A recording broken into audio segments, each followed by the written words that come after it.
No Choque de Ideias vamos analisar as previsões da Comissão Europeia e olhar para o retrato que Bruxelas tira a Portugal. A economia portuguesa deve crescer 1,7% este ano e sempre acima da média europeia, pelo menos até 2026. O crescimento europeu é, de resto, pouco mais do que anémico. A Comissão manifesta preocupações com os conflitos na Ucrânia e Médio Oriente e com o risco de uma guerra comercial com os Estados Unidos e a China. No cenário habitual das notícias sobre a Europa, hoje uma previsão não muito animadora no que diz respeito ao futuro da economia do Bloco Europeu. Portugal também, mas não tanto quanto isso, embora o crescimento da sua economia baixe ligeiramente, 1,7% este ano.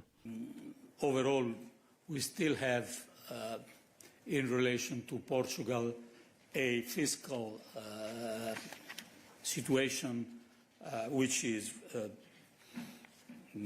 very good.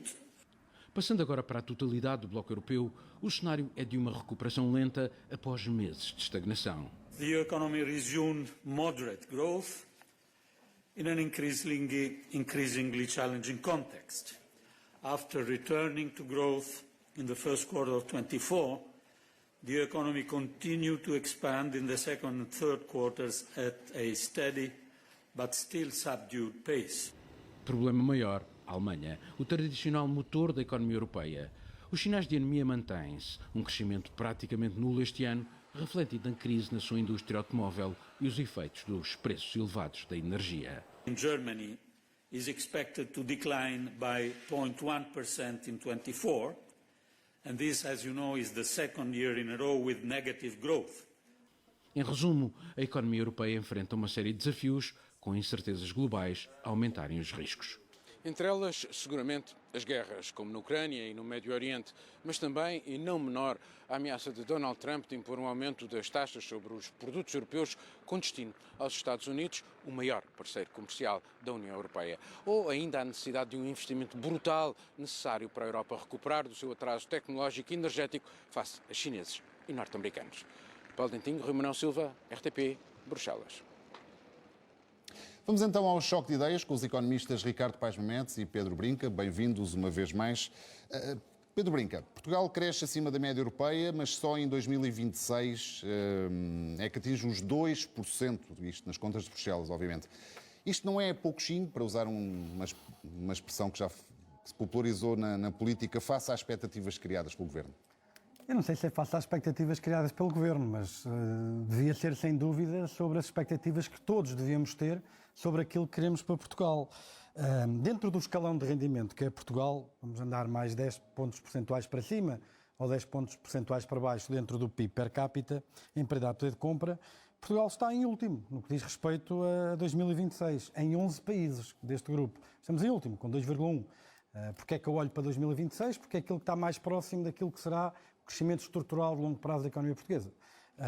E nesse sentido, Portugal está, em último. Está a crescer 23% abaixo do que a média e a mediana desses 11 países.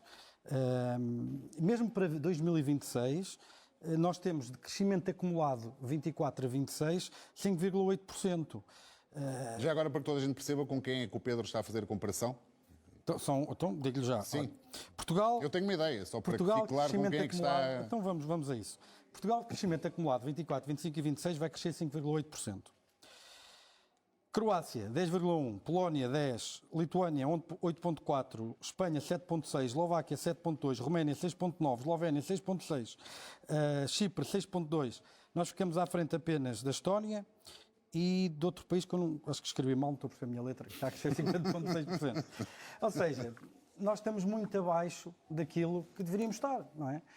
Eu acho que isto é aquilo que deve preocupar principalmente os portugueses. Se nós vamos olhar, por exemplo, para o índice de competitividade internacional do IMD, Portugal, em 2024, está em 36º em 67 países, mais ou menos a posição que estávamos em 2021 e 2020. A eficiência do Estado é o pior indicador de todos, estamos em 41º, e dentro da eficiência do Estado, ou dos indicadores que têm a ver com a parte do Estado, estamos em 58º, é o nosso pior indicador de todos, na política fiscal. Nem a propósito, o entrevistado anterior, uma das coisas que ele falou, quando perguntaste pela retenção de talento, era precisamente que um dos fatores importantes é que os aumentos salariais não fossem todos para impostos, não é? Ou seja, tudo isto importa. É verdade que muitos destes países eram mais pobres que Portugal e cresceram mais.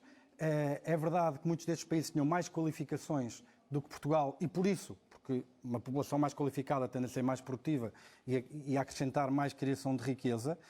Mas o que é certo é que, se nós olharmos para aquilo que tem sido a carga fiscal desde 1995 até agora e aquilo que foi o crescimento dos países neste período, a carga fiscal explica 74%. Se tivermos em linha de conta as diferenças em capital humano, se tivermos em linha de conta as diferenças em termos daquilo que era a posição inicial em 95, lá está, porque países mais pobres tendem a crescer mais, e esses países que nós estamos aqui a falar, muitos deles eram mais pobres, mesmo limpando os dados desses efeitos, quer dizer, a carga fiscal, ainda, com todos os problemas que a estatística da carga fiscal tem, ainda explica quase 40% da variação nas taxas de crescimento. Ou seja, é só os impostos? Claro que não. Há todo outro conjunto de fatores institucionais, do mercado de trabalho, do funcionamento do Estado, de desenho de incentivos.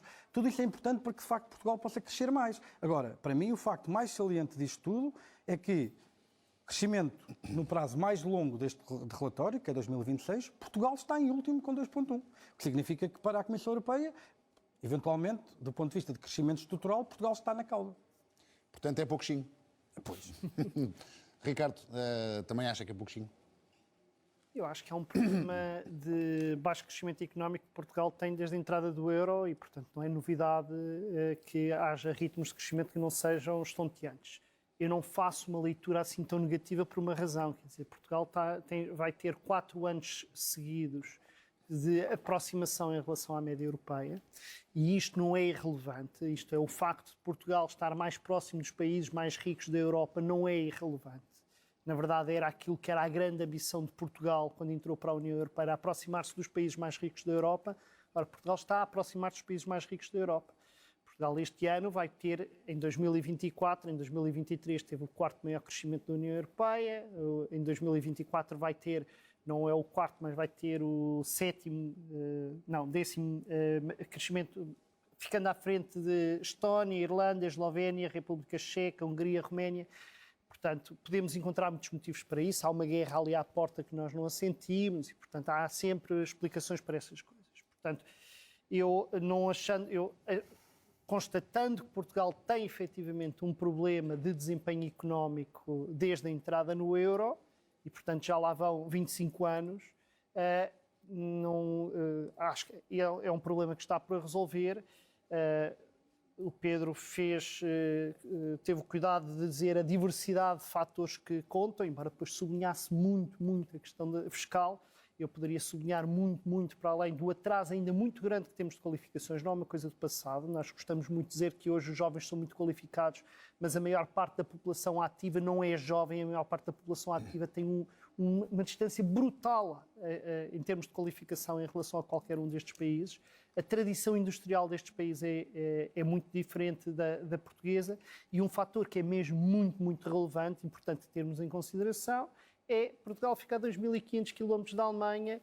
Alguns desses países fazem fronteira com a Alemanha, alguns desses países têm fábricas do outro lado da fronteira a 100 km da sede, que fica na Alemanha, e a capacidade produtiva do outro lado da fábrica, com custos de transporte muito mais baixos, com proximidades históricas, culturais, linguísticas muito diferentes.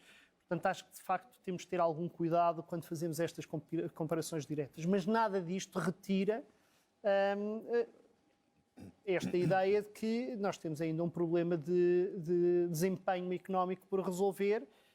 Claro que vamos divergir, muito provavelmente, quer na explicação das causas, quer nas receitas que temos para resolver, mas acho que é um aspecto que deve continuar a estar presente e acho que é muito importante que o debate sobre política económica em Portugal rapidamente deixe de lado as questões orçamentais e passe a focar na discussão de porque é que os países mais avançados, que mais se desenvolveram no mundo nos últimos anos, adotaram políticas que o governo atual não quer adotar, que são políticas de seletividade, políticas de capacidade de perceber onde é que estão as forças que podem levar este país para a frente. Então fiquemos no crescimento, mas queria também ouvir-vos sobre o patinho feio destas previsões, que volta a ser a Alemanha, surpreendentemente. Apesar de ser uma recessão ligeira, de uma queda de 0,1% do PIB, É um foco de preocupação, já aqui tinha colocado também essa questão ao anterior entrevistado, é um foco de preocupação para a economia portuguesa? Bem, primeiro, a Alemanha está num molho de brócolos, como se diz à boa maneira portuguesa, não é? Para termos uma ideia do que é que estamos a falar, a Alemanha, entre o último trimestre de 2019 e o segundo de 2024, nesse período todo, cresceu o país 0,2%. No mesmo período, a zona euro cresceu 4% e os Estados Unidos cresceram 10,5%. Ou seja, a Europa não é de agora, não foi este ano que se lembrou, não é? Quer dizer, 2019, pré-pandemia, a Alemanha já estava numa posição periclitante. Eu não estou seguro que nestas previsões já esteja incluído aquilo que pode acontecer à Alemanha com a questão da guerra comercial e das tarifas de Trump. E a China também? Eu já vi algumas simulações e algumas estatísticas preliminares sobre o impacto que as tarifas de Trump podem ter na Europa. O impacto é relativamente modesto para a União Europeia como um todo, estamos a falar para aí de 11 pontos base, 0,11%, mas o efeito é muito heterogéneo. A Itália não se sente, mas na Alemanha o impacto é tão grande como na China, quase, são 0,64% do PIB. Se nós nos lembrarmos que a Alemanha nestes 4 anos cresceu 0,2%, é 4 vezes aquilo que a Alemanha cresceu nos últimos 4 anos. E é quase tudo no setor dos transportes, ou seja, exportações muito focadas em maquinaria e transporte, etc. Por isso, nesse sentido, claro, quer dizer, nós olhamos para a Europa e a Europa são boas notícias. A Europa, que quase que não crescia, no princípio do ano está a crescer 0,9% e a previsão para o ano é mais do dobro. Aliás, é dobro em 2026, 1,8%. Quer dizer, olhar para a Alemanha, olhar para a União Europeia, sem falar da Alemanha e sem lembrar o peso enorme da Alemanha, Correto. É como falar dos Estados Unidos e esquecer o Texas ou a Califórnia, não é? Ou seja, a Alemanha é uma grande parte, é um grande motor da União Europeia, é um bocadinho o barómetro daquilo que pode acontecer à União Europeia se de facto nós não encetarmos as reformas que é preciso encetar para vencer os desafios que temos que vencer. Basta ver que, por exemplo, na Alemanha, nas indústrias intensivas de energia, o índice de produção industrial baixou 15% entre junho de 21 e agora. Mesmo nos setores que não são intensivos em energia, que diminuiu para aí 7 e tal por cento. Diminuiu. Nós estamos habituados à economia a ver, todos os anos aumentamos. A Alemanha diminuiu nos últimos 3 anos. 15% nas indústrias intensivas de energia e 7,5% em todo o resto da indústria, manufatura. Draghi, obviamente, levanta um conjunto de questões muito importantes, muito salientes, muito determinantes para aquilo que é o futuro próximo da Europa.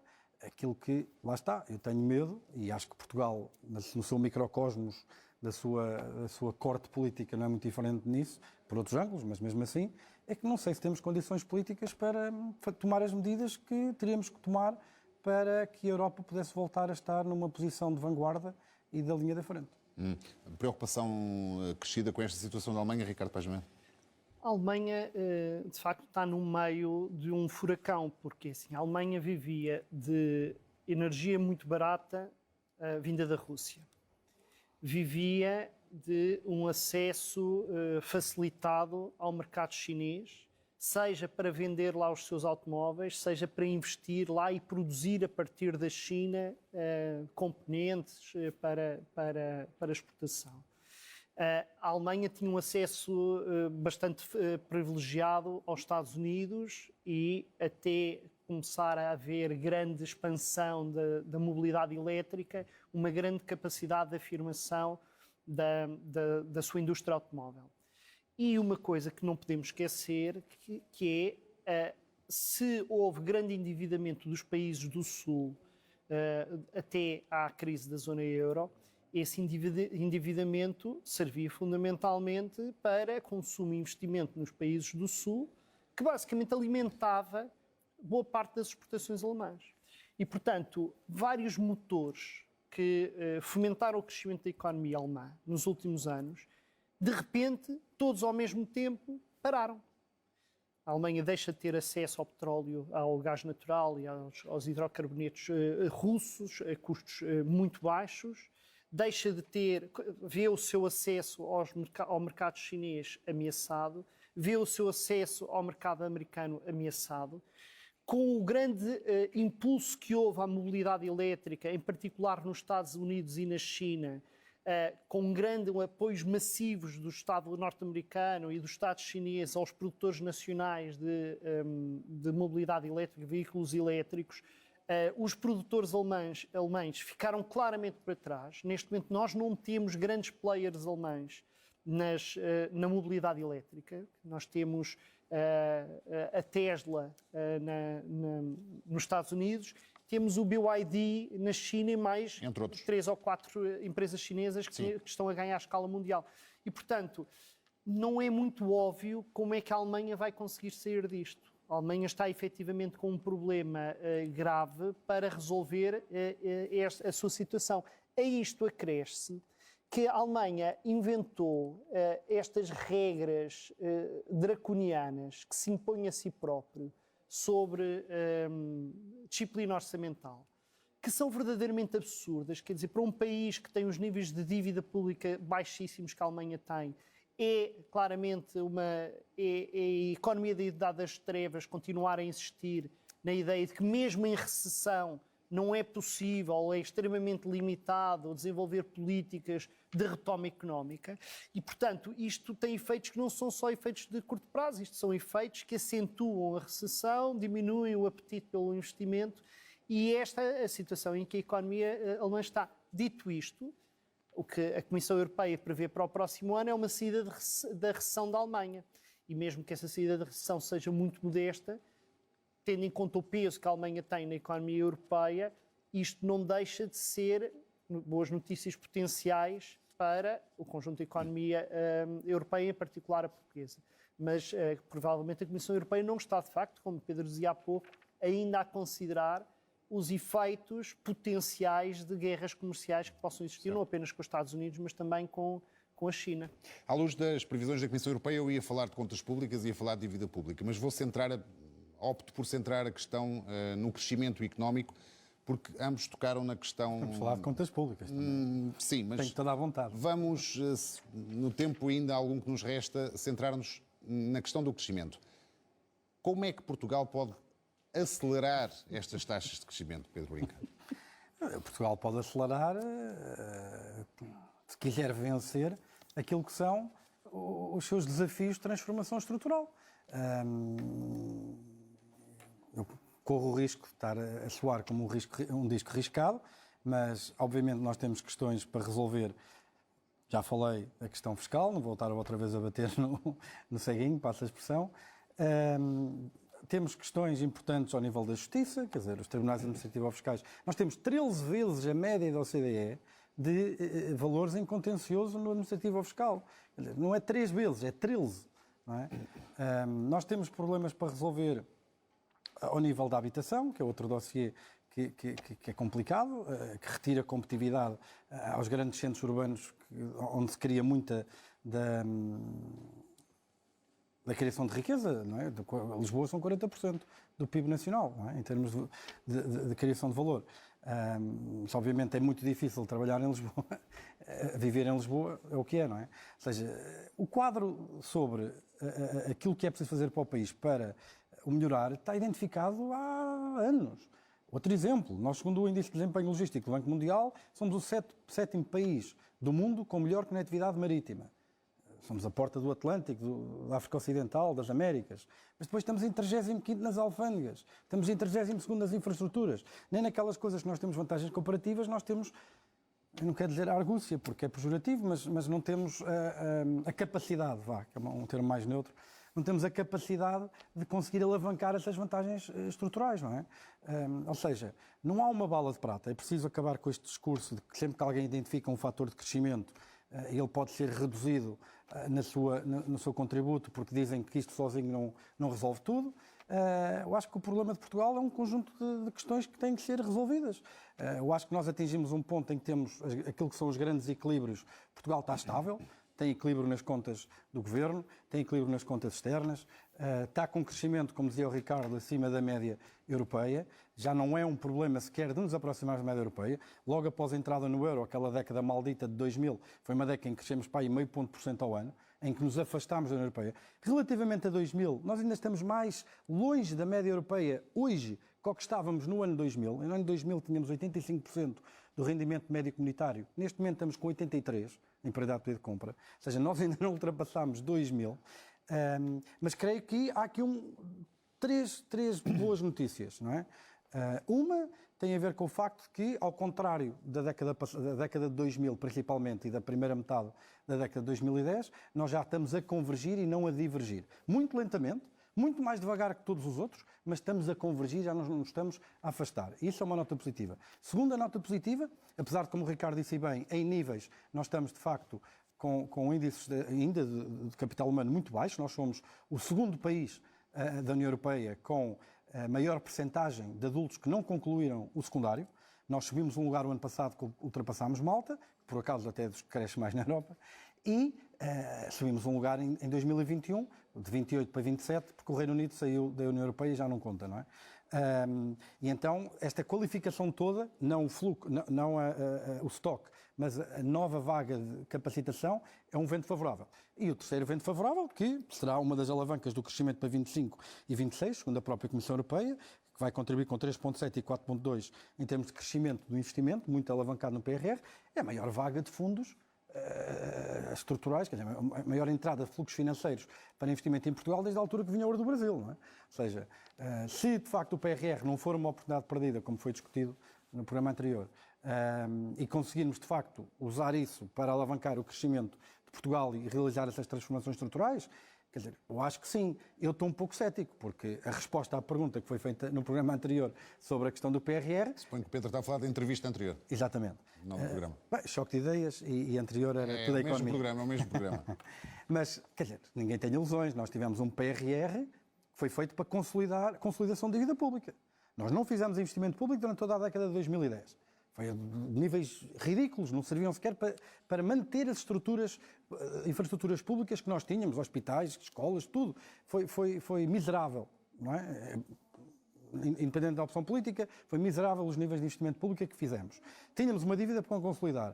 O que é que nós fizemos? Tínhamos duas opções. Ou pagávamos o custo político de ir ao Orçamento de Estado buscar espaço para fazer este investimento público, que é determinante e fundamental para o futuro do país, ou então usávamos o PRR para isso e usávamos orçamentos, tirávamos esse esforço do Orçamento de Estado e fazíamos a consolidação das finanças públicas. E por isso é que a maior parte do investimento, foi a crítica que o anterior convidado fez, é precisamente para o setor público. Espero que seja bem emprego, seja bem utilizado e que, de facto, contribua não só para aumentar a produtividade e eficiência do setor privado, como também foi referido anteriormente, mas também do setor público, que era desejável. Ricardo Paes Mete, soluções que não mágicas como para acelerarmos o país a crescer mais. Rui, eu queria fazer uma proposta que é nós marcarmos rapidamente um programa só sobre isso. Porque o Rui vai-me dar 4 minutos para falarmos sobre uma coisa que é o problema central da economia portuguesa. Pode dar 6. Pode dar 6, mas mesmo assim acho que é curto e, além de mais, eu precisava de dizer 2 ou 3 coisas, só vou dizer uma, que seria bom percebermos porque é que é racional o PRR fazer investimento público e deixar o investimento privado para ser apoiado pelo Portugal 2030, que tem apenas a ver com aquilo que é exigido em termos de contrapartida pública nacional. Fica mais barato para o país gastar o investimento público no PRR do que tentar fazê-lo através do PT 2030. Portanto, a ideia de que se gastou demasiado, devia-se ter gastado muito menos dinheiro no PRR com investimento privado e deixar esse financiamento para o PT 2030. Essa é uma discussão a que podemos também voltar mais adiante. É uma questão de racionalidade técnica das opções dos instrumentos de política pública. Em relação ao crescimento económico, eu tenho uma leitura que é... Portugal teve uma estratégia nos últimos 25 anos de tentativa de promover o seu crescimento económico baseado em 3 ideias principais. Foi consolidação orçamental, procurando com isso encontrar estabilidade macroeconómica, flexibilização do mercado de trabalho e redução dos custos de contexto e, em terceiro lugar, os chamados aumentos dos inputs de conhecimento, ou seja, investir muito em qualificações e promover muito a ID. Por muitos descontentes que nós estejamos em relação a qualquer um destes 3 domínios, há poucos países que tenham feito avanços tão grandes quanto Portugal fez nos últimos 25 anos nestes 3 domínios. E o crescimento continua a ser medíocre. E, portanto, mais cedo ou mais tarde, nós vamos ter de nos confrontar com uma conclusão, que é a estratégia que anda a ser seguida pelos sucessivos governos, sejam eles de que cor forem, porque esta estratégia é comum a todos os governos que passaram pela governação em Portugal nos últimos 25 anos, esta estratégia não serve. É uma estratégia, ou pelo menos é uma estratégia que é insuficiente.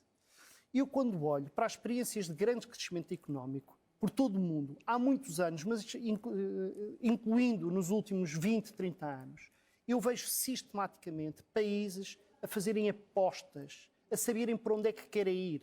Nós estávamos a falar há bocado da China, nenhum de nós quer replicar o modelo da China. Também não podemos ignorar que a China é a maior história de sucesso, de crescimento económico da história da humanidade, não é dos últimos 40 anos, é da história. Não há nenhum país que se tenha transformado tanto em tão pouco tempo. A China, em 2006, produziu um documento que era a sua estratégia de médio e longo prazo para a ciência e tecnologia. Nesse documento, elencou um conjunto de áreas críticas de investimento, quer em termos industriais, quer em termos de ciência e tecnologia, de construção de universidades especializadas, de apoio à investigação e desenvolvimento, incluía áreas como as tecnologias de inovação, os transportes, sejam eles marítimos, aéreos, terrestres, a agricultura avançada, a automação e a robótica, a medicina. Depois, passados 10 anos, esse documento foi atualizado com um documento chamado Made in China, 2025, que foi aprovado há cerca de 10 anos. Hoje a China não tinha na altura grandes empresas, hoje a China tem empresas que dominam o mundo, dominam as economias internacionais em todos os setores onde resolveu apostar há 20 anos. E, portanto, se nós queremos perceber como é que se põe as economias a crescer a prazo, é fazer aquilo que todos os países fizeram, não foi só a China, foi os Estados Unidos, foi a Inglaterra, foi a Alemanha, foi a França a seu tempo. É concentrar recursos onde há competências. E não vale a pena embrulharmos isto no discurso de campeões nacionais. Não há aqui campeões nacionais. A China não apoia campeões nacionais. A China, tal como a Alemanha, tal como os Estados Unidos, o que faz é apostar em tecnologias ou apostar em aplicação de tecnologias a determinados âmbitos de aplicação. Esta ideia de que nós, tendo recursos escassos, temos de concentrar os nossos recursos onde temos maior potencialidade de fazer a diferença, é simplesmente bom senso. Infelizmente, sucessivos governos, e este mais do que os anteriores, adotam um discurso que é achar que isto é mais ou menos a mesma coisa que ter o diabo a entrar-nos pela casa adentro, que o Estado não deve escolher.